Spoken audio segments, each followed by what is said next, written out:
So I wasn't actually going to react to this video because I've done a lot of reaction videos recently on my channel, and I kind of want to post my own content, but at the same time, these amazing creators had the most amazing opportunity to go out to Bungie and actually ask the devs some questions as well as have some Edge of Fate gameplay. And because obviously I can't bring that to you guys, I want to give you my opinion as well.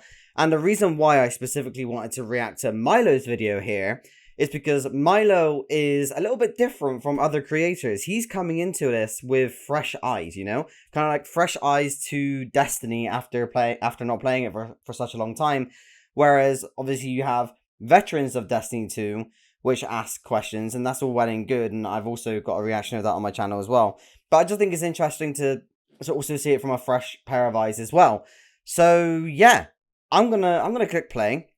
Let's see what questions Milo asks, and let's see how the devs respond. I might pause it here and there, just so I can give my commentary without talking over people, but yeah, let's go. Hi guys, Mr. Waffles here. Oh yeah, that's another thing as well. The audio is not going to be the most amazing, because I don't think any of them are mic'd up, so there's going to be kind of like a mic in the background, I guess, which is why there's a little bit of a reverb.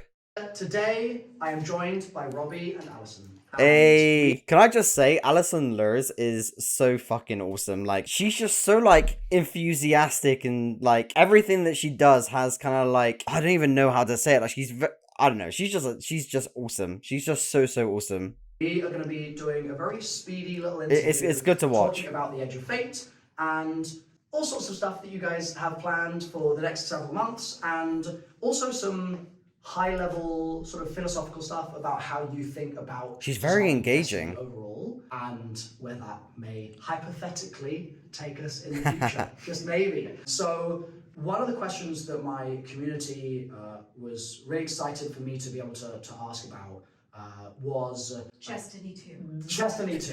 Specifically, what were you thinking? Destiny 2.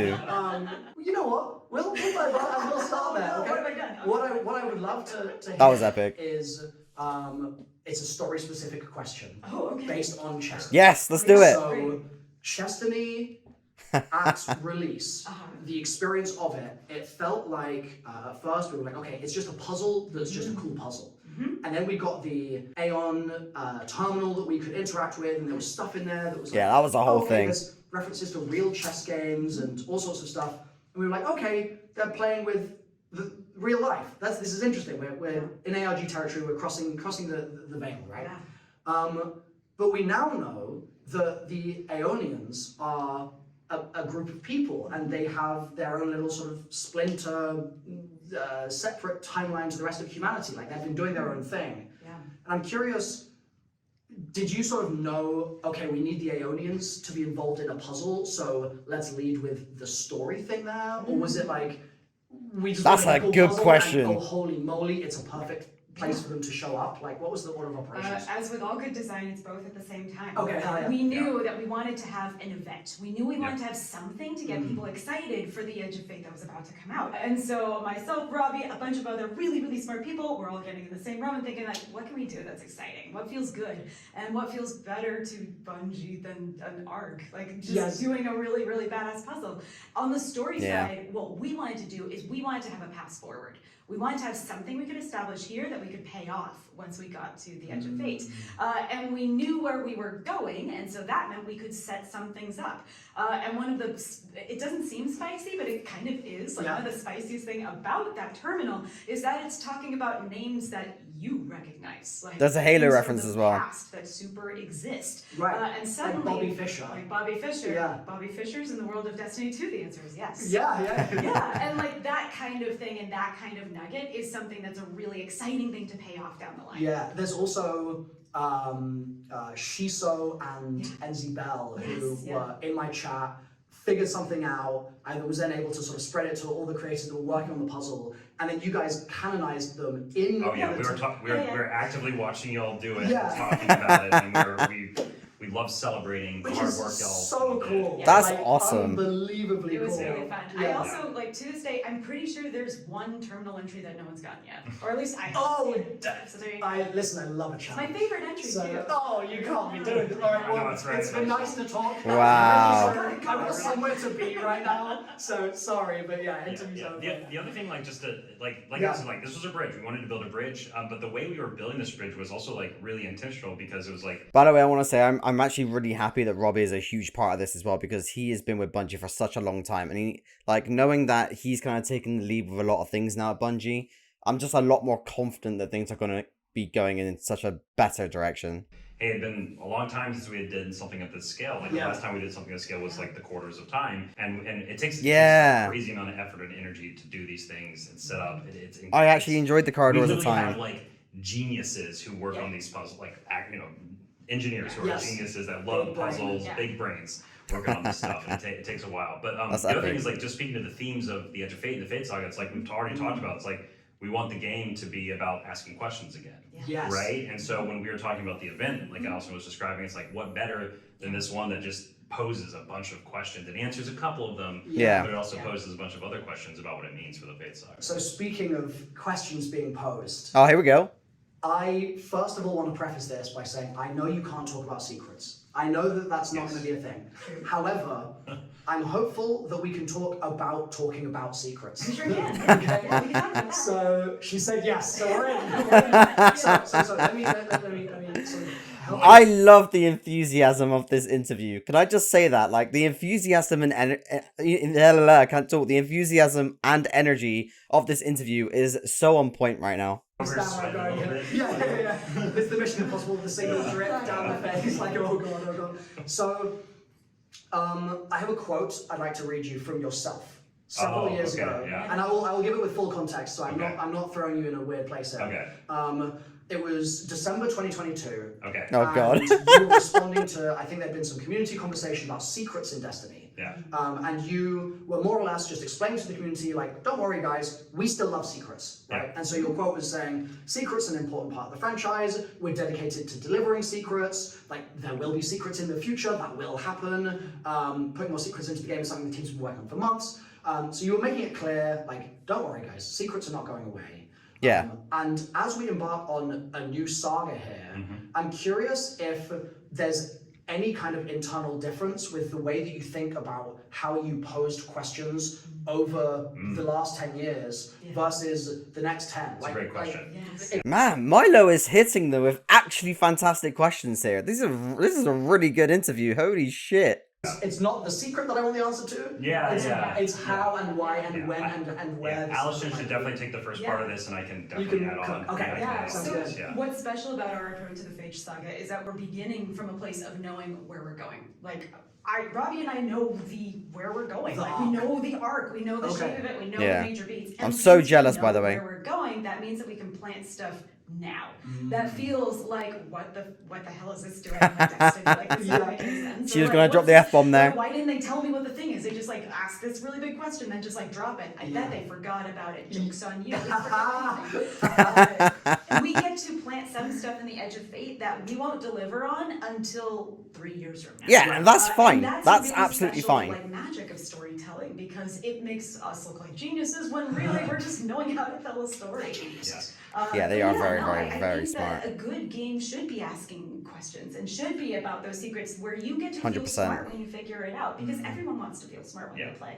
Yeah, and I think like the heart of what a lot of Allison's saying and us about like one thing to do more about questions, more speculation, and Yeah. things like that. It's like because we're at this point, we're going to start really expanding the universe again, right? And the 9 is like the big catalyst. As part of that, a goal for us is to keep not keep that on the periphery, right? Like I think over the last 10 years, a lot of stuff has been on the periphery over time, and that's Yeah. cool. We're still going to do that sometimes, right? And Yeah. sometimes you're going to pick up a thing and be like, "Is this a small thing or a big thing?" Yeah. We don't know. Yeah. We don't know till later. We love that. We're going to keep doing that. But I think a big goal for us creatively and for people experiencing is that, like Allison said, it's like you feel like you're going on that ride together. It's a when you that's happening more often. It's a little bit more in front of you. Not that like we're not hiding things, just that like it's not always fun to be like poking around in the dark corners and going, is this something I should care about or not? Right. And so we are intentionally bringing things a little bit more into the spotlight. Man, I would love to just be in a room and just listen to all the Bungie devs collectively bring all their ideas together and just like listen to how they plan things and what things didn't make it and what things did. That would be such a sick conversation to just be like a fly on the wall and just listen to.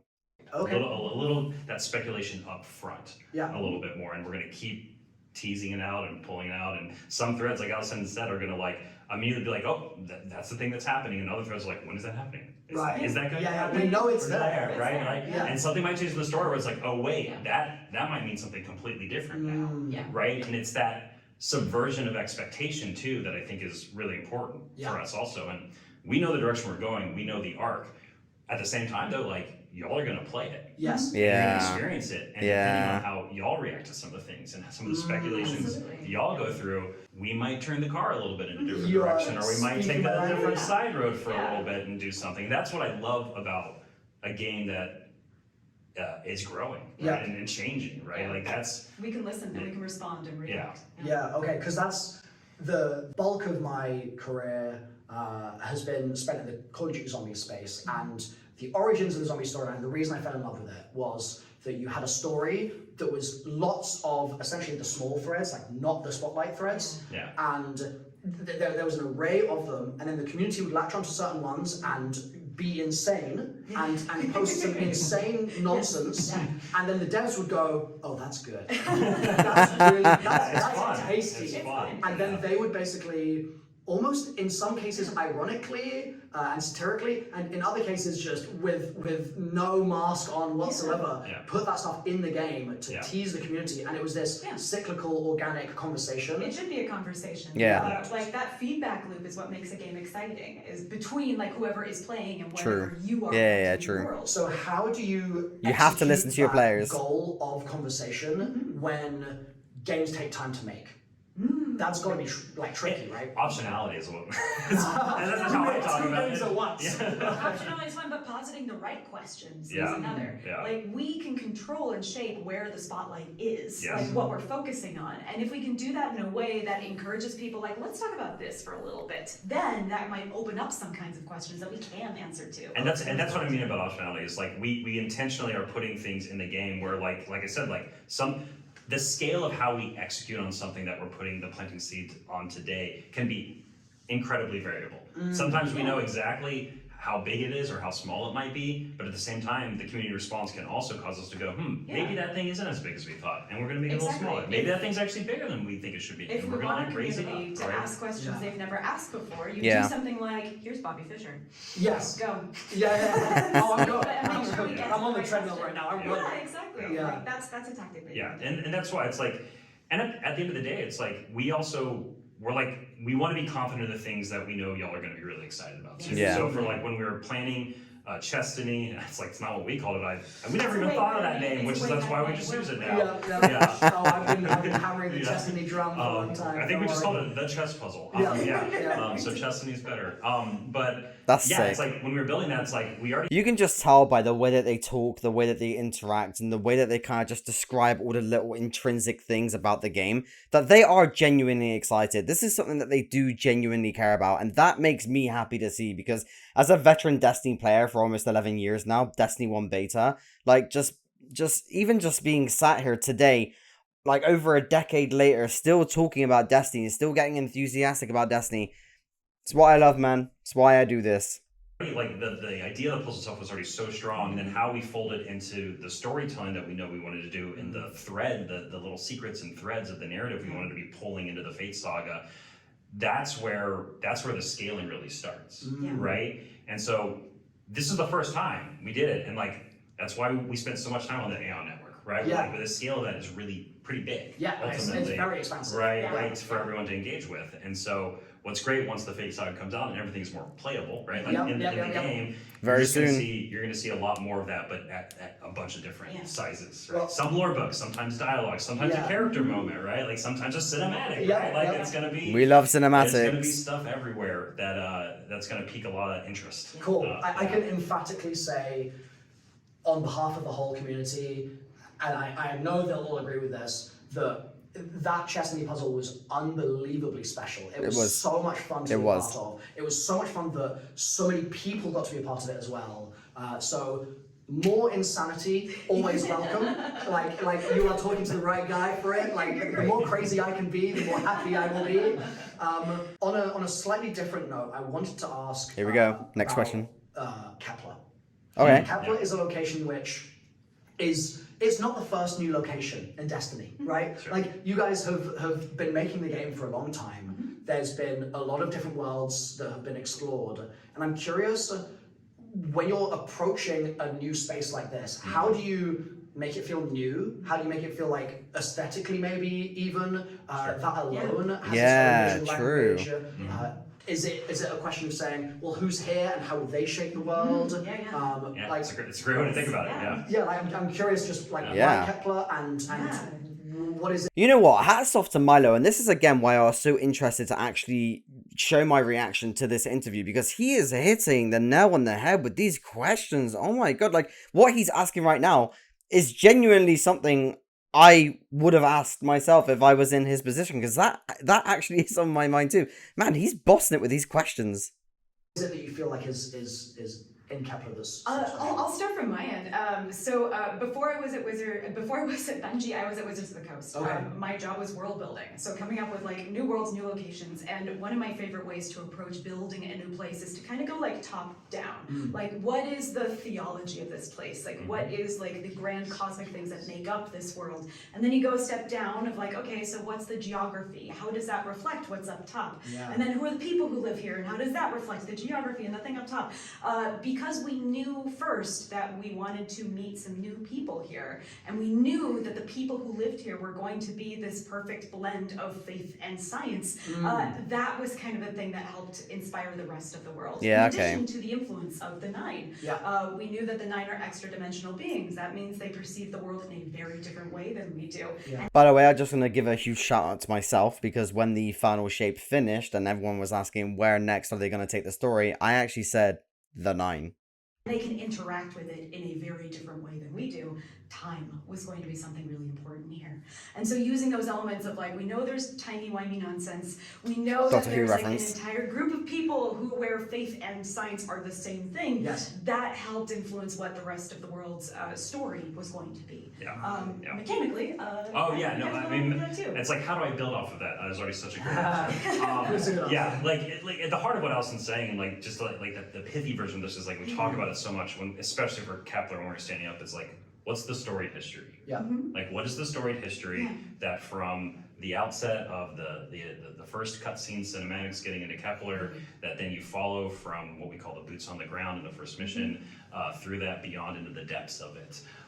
And so beyond the Aeonians, the influence of the Nine here, the dark matter that we've already talked about, you're going to feel that like from moment one. Yeah. And we've already Okay. showed some of that, and you know, the Guardian flying to Kepler at the very beginning of the game. There's a bunch of this crazy energy you're saying we've talked about. Yeah, It's like, yeah, we that's saw a that. thread you are following throughout the entire experience. And to Allison's point, and you were saying, it's like, why is this here? Yes. What caused this to happen? I How did ask this these shape questions all the world? time when I play the Ultimately, game. How did that affect all the people that have been here for Exactly. a long time? The Aeonians, the House of Exile. This is all wrapped into a history of like of people who have been here for a very long time, because that's what's it's fun to explore those stories, right? Yeah. It's fun to get into that, and then ultimately the Metroidvania genre, the obstacles, Yeah. the player abilities that then come from that in order for you to work with Aeonian tech and Fallen Yes, tech, yeah. and then also blending it with your own Guardian energy in order to overcome these obstacles and explore Yeah. different parts of the world. That all came from this inspiration of like, what is a place that is. You can truly tell that feel she's like dying it's to built talk, around man. the She wants to player say something versus so the bad. player And obstacles they're kind of doing. to drill that down even more, like our goal is always to make sure the player feels smart. You can And just see the excitement just building up and up and up and up and up, and I love seeing it so much. when you're doing good world building, you want to posit questions that the player gets to answer. Why is there an aircraft carrier and Yep. on this like random planet and What is this everywhere? energy that's flowing all around it And and then going you into find the out planet? what Yeah. Lodi did when he was 20, and you go, oh, that's why the aircraft carrier is here. Okay, that Right. makes sense. Yeah. Those are the kinds of things that we want I to see. cannot wait to Spoilers. find that information out. Yeah. Oh yeah, true. That's true. Alison had to leave to go to another interview, but she gave me a chance to ask one final question. I love how she like dropped a little hint about the Lodi being 20 years old in reference to the aircraft carrier. Like, when as she was saying that, my mind was going, oh my god, is she about to like unveil some information real quick about the lore? And I love the lore of Destiny, as you guys know. I love how Robbie says spoilers as well. That's so sick. All right, what's the final If there was question? one thing that you could say to the Destiny community in terms of, from a story perspective, things from the past that we need to chew on more, that you sort of see like, oh, I feel like there's some rich material here that could be so much more sumptuous than you guys realize. Is there a direction you could point us in, or a particular theme that you think that we should or could do? What are the things Destiny doesn't talk about? Like in Destiny's like whole like story and lore, like what doesn't it talk about? Hell yeah! Hi. Okay. Thank you so much. Okay. Fair play. Farewell, Allison. You will be missed. It's hard to live up to that. She's so great. I like her energy and Yeah. everything has been so fun Yeah. to. Yeah, to it really We have a is. lot of fun. But also, I think that, not to glaze you guys too much, but just the whole studio, whenever there's a reveal or whatever that I've seen so far, the dev enthusiasm has always been very enjoyable. It really to has sort of, been. feel and sense and be inspired by. I can hear it when you guys, any one of you talk at the studio, there's a real sense of immense passion for what you do. Yeah. It really comes across. I talk about this with people a lot. Like I have like two goals, right? Like, Yeah. like in my game director hat, Yeah. I keep like Make Milo lose Yeah. sleep. And yeah. Yeah, one is to make amazing Destiny gaming experiences Yeah. that like the community loves and is excited to play, right? And then the other one is just to be able to support and work with the amazing creatives that build this game and do the best we can. And so Yeah. that's why like that enthusiasm is both the combination of Alice and I and others, working together as a team to try to do creative work, make something awesome, but also do it for y'all, right? So on that note, we are entering a new saga. Much of this expansion is foundational changes that need to happen to the core of Destiny. Yeah, that's true. But simultaneously, you have a player base that is very hardcore. There are people that play the game an unholy amount. Yes. And I'm curious, sort of as a two-parter. Yeah. Firstly, when you're making an expansion that needs to change foundational stuff, how do you make that sexy? Like, how do you make that something that the hardcore players will still be like, oh, I'm excited to buy this expansion, Yeah. which has to change the core game for the people that play it less than you. Such a Milo question, and I absolutely love like his character where he's got the pen in the hand, he's got the notepad on his leg. This is such a Milo thing right now. It's so cool. Yes. How do you do that? Yeah, okay, so the core of the expansion themselves, we can talk about the core game a little bit too in a minute if you Sure. want. But the core of the expansion themselves is both a reaction to what players have been saying for a long time, but what we've been seeing in the game, right? Where it's like, hey, every time there is an expansion or an episode or these other things, it's like there's this almost this specific like formula of what the game is, right? I'm going to get so number of missions, and I'm going to like get these things, and the way you play that is it's just kind of been the same for a very long time. And while there are elements of those things that I think are really important and like core to Destiny in terms of like the action gameplay, really clear like objectives to complete, like a clear story that you're like taking you as a guardian are going on together, like that's just important for just making a good video game, like period.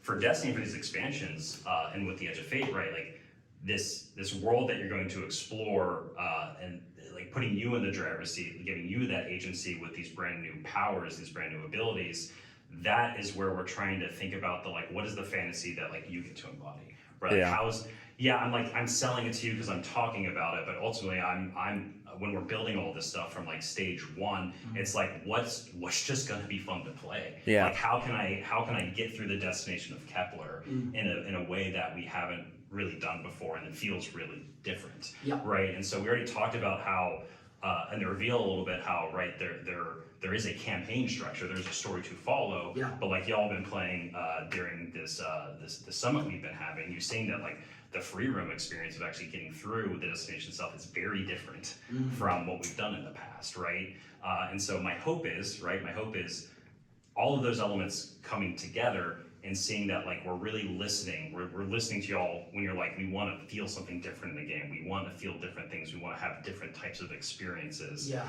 That is yeah, my sincere hope is that like we are showing that to you, Okay. right? Because Like, you we're, mentioned like, that in the Dev Insight articles from Sorry I'm not talking much, by the way. I'm just like fully involved in this interview. What a 10 out of 10 interview. the end of last year, I think it was, Yeah. and you're sort of saying like, there's been a formula. We Right. hear that people might want to Yeah. see some things Yeah. being mixed up sometimes, right? Yeah. And I'm curious, to what extent can I imagine that, like, to what extent should I run with that idea? So Yeah, when sure. I read that for the first time Yeah. about 3 weeks ago, Yeah. I read your little paragraph saying that we're going to be playing with like the ideas of sort of new game modes, but then also like Yeah. new forms of a campaign, like Yeah. non-linearity. and Yeah, things like there's that. non-linearity inside of Kepler. There's a lot of Yes. moments where you can choose to go on one direction or another. And I'm curious because obviously we haven't seen the whole thing. Yeah. Is there a world where Destiny delivers a campaign, but instead of just being the sort of like there are missions and you do missions, Yeah. it's like this is a horror experience and it's like a different genre of game, but it's in Destiny. Yeah, Like, they have do a that. sense of They sort do of that. stuff? This is a great Do you question. remember the Presage mission, going into that for a very first time and hearing like the banging and the noises and creatures, just like some big creature like walking around, like that was like a horror experience right there. Because at the end of the day, our goal with expansions is how do we change the formula enough, but also keep what's core to the Destiny identity and tell a great story that moves the Fate Saga forward. That it's like our goal is to take aspects of different genres, of different game modes, of different things that we as players love to play, but we see people out in the world enjoying, taking inspiration from them, but putting them through that Destiny lens. Right? That's the really important part. Is like it's still going to be like a Destiny first experience, but like how do we take those other elements that we're excited about and like put them into the game in a way that is just feels fresh and new. And so I can't answer directly. Like, are we going to do specifically like fully horror like Of thing, course. right? Like it's like maybe we've had some stuff that's like felt very horror. 0 Hour with like Trevor coming after you, like in the bowels of the old tower. Like we have stuff that scratches some of those itches, and so they do. The answer is like yes, emphatically, but also it's going to be our own take on it, right? It's going to be and it'll it's be going to be Destiny, Destiny. emphatically Destiny. Yeah, the whole time. exactly. Okay, well I think that's a wonderful place for us to stop. Okay. Thank you so much for the conversation, and Alison as well, the ghost of Alison the that ghost is of Pinker. no doubt still here watching over us all. Thank you guys for watching also, and I will look forward to playing Age of Fate when it's out. What a 10 out of 10 interview. This actually might be my favorite one, to be honest with you. Milo absolutely smashed it with this interview. He asked a lot of questions that was on my mind that I didn't see other people ask, or that I just haven't seen yet with other people. Maybe they did and I haven't seen it, but like throughout everything that I've seen so far, which is a lot, he's asked a lot of fantastic questions here. So Milo, absolutely fantastic job, mate. Guys, let me know your thoughts and opinions in the comment section below. If you were in Milo's seat right now and you had the game devs in front of you, what questions would you ask Bungie? My question would be, when can I fly my ship? Let me fly my ship. Anyway, guys, thank you so much for your time today. Thank you for all the support on the channel. Hit that subscribe button if you haven't already, and I shall see you in the next one, guys. Thank you so much. Take care.